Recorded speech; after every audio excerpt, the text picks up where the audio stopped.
Okay, now we're going to be discussing title and the different types of title on a property. Every state has their own theory on the way they work with title. Some are title theory states, some are lien theory states, and there's a deed of trust theory state too, which closely resembles a title theory. Okay? So, first of all, to take title or possession of a property, there's a term called tenants in common.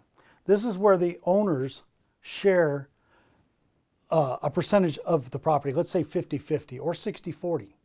And when that owner of that one property passes, let's say he owns the 60%, his shares go to his heirs. They do not go to the other owner. They go to his heirs. And then his heirs can decide if they want to sell to anybody or not. That's tenants in common. Joint tenancy, the shares of the ownership pass to the other owners. It's a big difference. So this is joint tenants with rights of survivorship. This was what most husband and wives do, or legally married couples. The husband passes, the wife gets the whole property. Okay? Deeds. There are a lot of different types of deeds in the state of Nevada and in other states, but they include trust deeds, quitclaim deeds, general warranty deeds, grant bargain sale deeds, special warranty, and court administrator deeds and executor deeds. Now, a court administrator and executor deeds are kind of obvious, but when somebody passes, the court, if it's involved, may have an executor of the will administer a deed, or they may do it. The court may do it, and that's the court administrator. It just depends on the state and the rules that they have. Okay, but the most important thing to know out of this section is the best or most protection is a general warranty deed, and the least protection is a quitclaim deed. What does that mean? So if two people show up to court arguing over who owns the property, and one has a general warranty deed and the other one has a quitclaim deed, probably the general warranty deed person is going to win over possession of the property. Okay? Transfer. Title theory versus deed of trust theory, and deed of trust theory. In these jurisdictions, lender conveys title to the buyer, who will then issue a deed of trust naming the lender or mortgagee as the beneficiary of the trust. So the title of the property is held by a third-party trustee who is given the power to foreclose should the buyer fail to comply with the terms of the mortgage. Rights of the ownership and possession reside with the buyer, so you still retain all your rights of ownership and possession.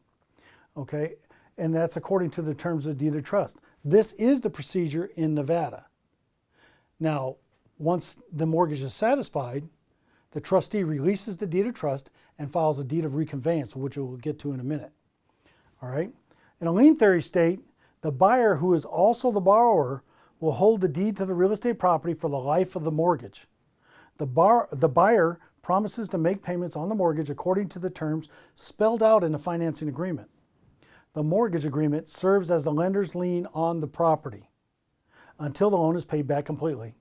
But the buyer holds the title to the property instead of the lender.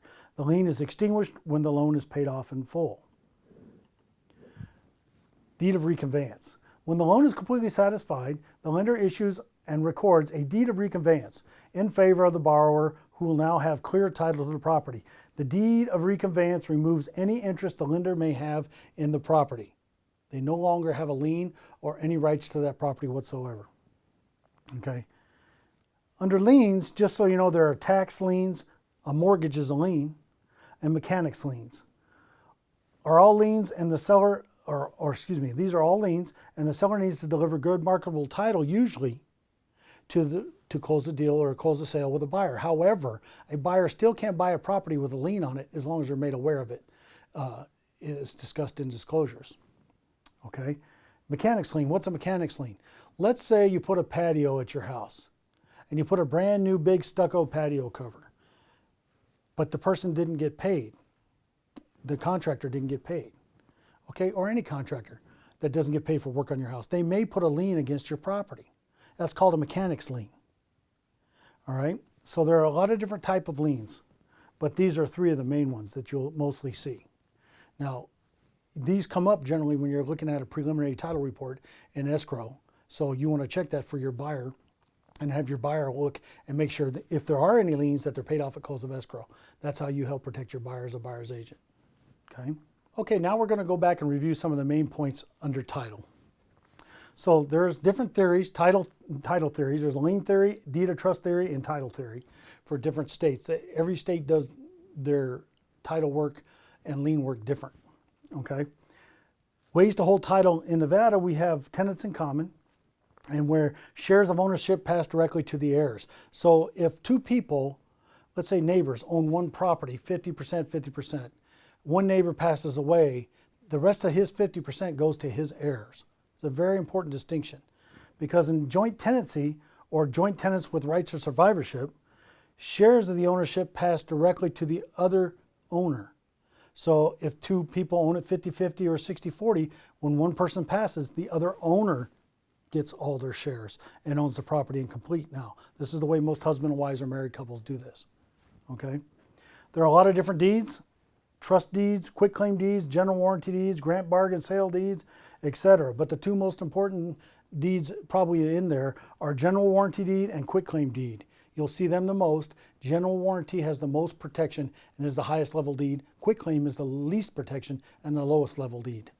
That means in court, one is going to hold up far better than the other one.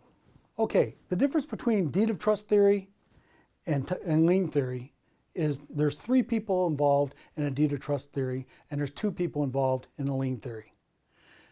Just remember that the deed of trust, naming the mortgage company as the beneficiary, is held by a third-party trustee. So if the buyer doesn't pay their mortgage, that trustee has the authorization to foreclose. In a lien theory state, the deed is held by the buyer, and the mortgage is held by the mortgage company, and that is the lien against the property should the buyer not pay. If the buyer doesn't pay in a lien theory, the mortgage company forecloses. Okay, when you pay off your mortgage, the trustee is going to issue a deed of reconveyance. A deed of reconveyance will remove the mortgage company's responsibility or any benefits that they have to the property.